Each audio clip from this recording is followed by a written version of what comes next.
We have made in our project the are different zones, जिसमें हम first zone में जो 5 ईयर का जो हमारा प्लान है उसमें जोन 1 में साउथ एशिया और साउथ ईस्ट एशिया को ये कंट्रीज हैं जिनके साथ हम कोलेबोरेशन में, एक्सचेंज ऑफ स्कॉलर्स में, डिफरेंट छोटे छोटे एकेडमिक सेल्स बना करके वहाँ पे हम काम करेंगे।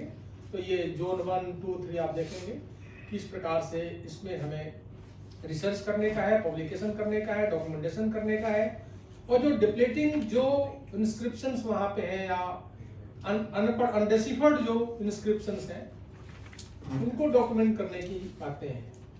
और लास्ट में इंडियन डायस्पोरा जो लास्ट के 200 and 300 ईयर्स में कॉलोनियल टाइम्स में जो इंडियन डायस्पोरा डेवलप हुआ, और ये डायस्पोरा शुरुआती दौर में तो बड़े बुरी हालत में गए वहाँ पे, लेकिन आज काफ़ी वेल टू डू वहाँ के लोग हैं। और ये भी एक this diaspora is disseminator of Indian culture, ये इसको भी इसमें हमने लिया है। ठीक, नेक्स्ट। ये एक हमारा एक पूर एरिया है जहाँ पे हमारा Bharat, India is present in this region. तो एक हमने एक सिंबॉलिक एक मैप आप लोगों के सामने दिखाया है कि कैसे कल्चर का, ट्रेड का, आइडियाज का एक्सचेंज हो रहा है, डिसिमिनेशन हो रहा है।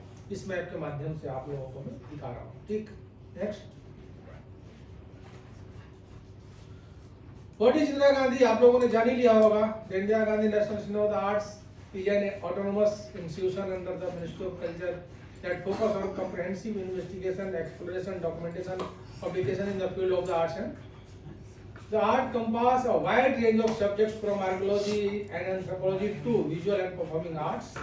The INCA through its area studies has investigated, जो पहले बात आपको बता दिया है हमने। नेक्स्ट, अब एम्स इसका एक ब्रॉडर स्केल पर है कि हमारे इस अध्ययन का, हमारे इस प्रोजेक्ट का क्या क्या है। तो इसमें आप देखेंगे कि aims to conduct a holistic integrated research we share an interconnected cultural legacy and historical, explore and analyse the cultural interaction with in and beyond the world, to study the diffusion of Indian art, religion, philosophy and Indian knowledge traditions, to highlight India's role in global trade, diplomacy and knowledge exchange, to foster academic research on इस प्रकार से these are our aims of department. Next, objectives में क्या है कि to develop a scholarship in collaboration with academic and cultural institutions to study shared cultural heritage.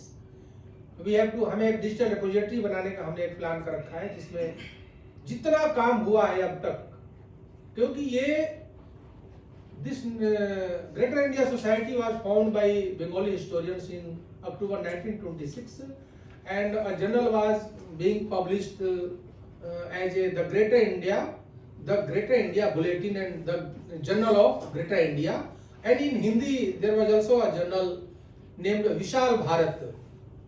इसको edit करने वाले, इसको पब्लिश करने वाले उस समय के बहुत बड़े नेशनलिस्ट लोग थे। विशाल भारत को प्रकाशित करने वाले जो थे वो बनारसी दास चतुर्वेदी थे, जो फ्रीडम मूवमेंट के दौरान एक बहुत बड़े स्कॉलर थे। और कालिदास नाग, बिजन राज चटर्जी, आरसी मजूमदार, आर.के. मुखर्जी, ऐसे बहुत ग्रेट सेवन ऑफ हिस्टोरियंस ये उस जमाने के थे, इन्होंने इस पे काम किया। पर 1960 के बाद ये प्रकाशित भी हुआ, पर बाद में इस आइडिया को किसी न किसी कारण से ड्रॉप कर दिया गया।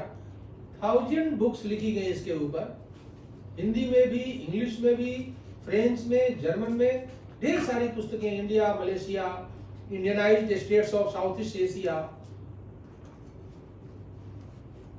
इवन आरसी मजूमदार ने जोश जोश में हिंदू कॉलोनीज इन फार ईस्ट, स्वर्णद्वीप, स्वर्ण भूमि, ऐसे करके। पर ये फिर आगे सिलेबस में, पाठ्यक्रम में और स्टूडेंट्स तक ये बात नहीं पहुंची, और 1960 में ये आइडिया भारतीय व्यवस्था में ड्रॉप कर दी गई। ठीक है, आगे। तो ये इसमें बैक, गो टू बैक, इसमें डिजिटल रिपोजिटरी बनाना है। तमाम जो अब तक पब्लिश हुआ है उसको हम एक प्लेटफॉर्म पे रखेंगे, उसको पोर्टल पे बना कर रखेंगे। Develop museum and archives for shared heritage, ठीक है, इस प्रकार का हमारा एक ऑब्जेक्टिव है जो हम प्राप्त करने की कोशिश करेंगे। Next, schematic representation of road map for research planning, ये हमारा है। पहले जब तो जो जितना अब तक काम हुआ उसको हम रिव्यू करेंगे, उस पर हम उस मोनोग्राफ निकालेंगे, ऐसे ऐसे करके हम आगे बढ़ेंगे। ये हमारा रोड मैप है, this is our road map. Next, implementation plan हमारा है, आप देखेंगे इस पीपीटी में कि एक ऑनलाइन ग्रैंड बिब्लियोग्राफी बनाएंगे कई वॉल्यूम्स में, जिसमें जितना रिसर्च हुआ है, जितने बुक राइटिंग्स हुई है, उसको हम इसमें शो करेंगे। creating a zone wise, country wise team of research scholars from university, research institutions, various departments and ministries, collaboration with like-minded academic and research institution abroad, finding research gaps, क्या research gap क्या अब तक नहीं हुआ है, field documentation, publication भी करेंगे इसमें, न्यू फाइंडिंग्स को सोशल मीडिया और जो भी प्लेटफॉर्म है उसके माध्यम से बृहत्तर भारत, ग्रेटर इंडिया स्टडीज को हम आगे बढ़ाएंगे। नेक्स्ट, ये पहले हमने ये कुछ इंस्टीट्यूशंस हैं जिनके साथ हमने और कंट्रीज हैं जिनके साथ हमने कुछ एमओयू किया है, वर्क भी किया है। ये एक सिंबॉलिक है, और भी ढेर सारे हैं, अराउंड 50 ऐसे इंस्टीट्यूशंस हैं जिनके साथ हमारा एमओयू या हुआ था, अभी भी एमओयू हमारा एग्जिस्ट कर रहा है, हमें ग्रैंड प्लान इसको आगे ले जाने के लिए कर रहे हैं। नेक्स्ट, हमने इस एरिया स्टडीज या बृहत्तर भारत में कुछ रिप्रेजेंटेटिव सेमिनार्स की हम चर्चा कर रहे हैं, टॉपिक्स पे हमने कुछ सेमिनार्स किए हैं। नेक्स्ट, कॉन्फ्रेंसेस भी हुए हैं इस हेडिंग से।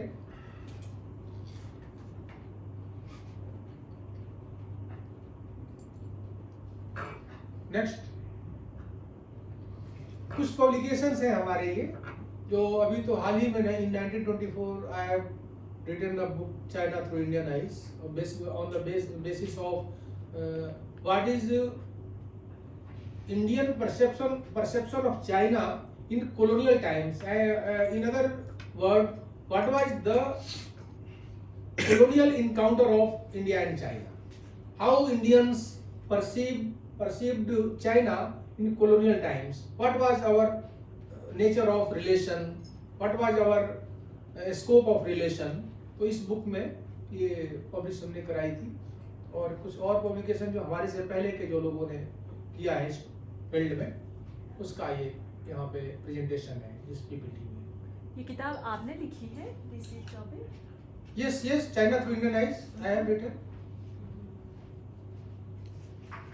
and I am going to write a book Bharat विशाल, हिंदी में वो हमारी आ रही है, काफी अच्छा उस पर वर्क चल रहा है।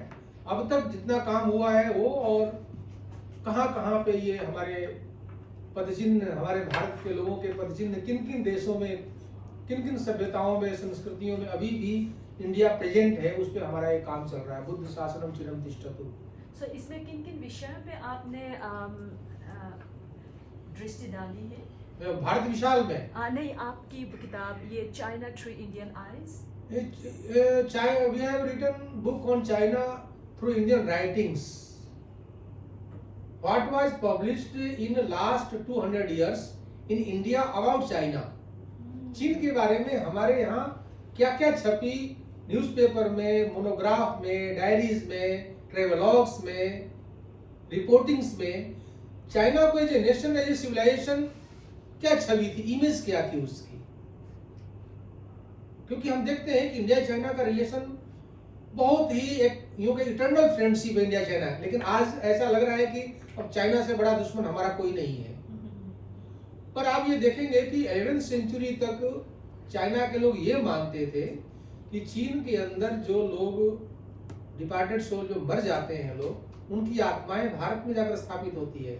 India was Xitian for the Chinese, Xitian means the land of paradise. अब वो land of paradise, land of curse कैसे हो गया, उसके बारे में इस पुस्तक में है कि हमारा परसेप्शन कैसे चेंज हुआ चाइना के बारे में, या चाइना का हमारे बारे में परसेप्शन कैसे चेंज होता है। तो ये सारा परसेप्शन चेंज का खेल जो एडवर्ड सैड ने 1972 में जो ओरिएंटलिज्म करके जो बुक लिखी है कि ओरिएंट्स के इमेज को ऑक्सीडेंट्स ने कैसे डिस्टॉर्ट किया। चाइना के लोग बड़े ट्रिकरस हैं, चाइना के लोग बड़े जिद्दी हैं, विश्वास करने लायक नहीं है, और इंडिया के लोग कास्ट रिडन हैं, रिलीजन रिडन हैं, बहुत ही कंजर्वेटिव हैं, डॉगमेटिक हैं। तो ये एक दूसरे की छवि को बिगाड़ करके एक दूसरे के खिलाफ खड़ा करना ये कॉलोनियल मास्टर्स का एक बहुत बड़ा काम था। तो उसका कैसे हमारा चाइना के कभी हम हृदय में निवास करता था भारत, और आज चाइना के बिल्कुल बाहर, उसके बाउंड्री के बाहर है भारत आजकल। तो इस बुक में इस बात की चर्चा है। तो या अभी मुझे किताब का नाम याद नहीं आ रहा है, लेकिन मेरे क्लास में वर्ल्ड लिटरेचर क्लास में एक चाइना के ही स्टूडेंट ने प्रेजेंटेशन रखा था कि वो किताब बिल्कुल मुझे लगा कि ये रामायण की कहानियाँ ही वो सुना रहा है। उस ज़माने में कैसे भारत को जानने के लिए वे लोग आए थे, और उन्होंने जाके रामायण की ही एक डुप्लीकेट कॉपी जैसी कहानी वहाँ पे प्रकाशित की, वही 1100-1200 की बात मैं कर रही हूँ, चाइना में। हाँ, चाइना में। और किताब का नाम मुझे अभी याद नहीं नहीं है स्टोरी। जो बुद्धिज्म बहुत होता है, लेकिन जो इंडियन ऑल रिलीजन्स मतलब जिसको हिंदुइज्म कहते हैं, वो हिंदुइज्म बहुत है। जो मंकी गॉड है वहाँ के, जो Wukong, that is Hanuman of India, Hanuman ही है वो, तो कुछ भी कर सकते हैं। और आप देखेंगे कि इवन जापान के अंदर आप जाए तो बेंजेंतेन के रूप में सरस्वती की पूजा होती है, बेंजेंतेन।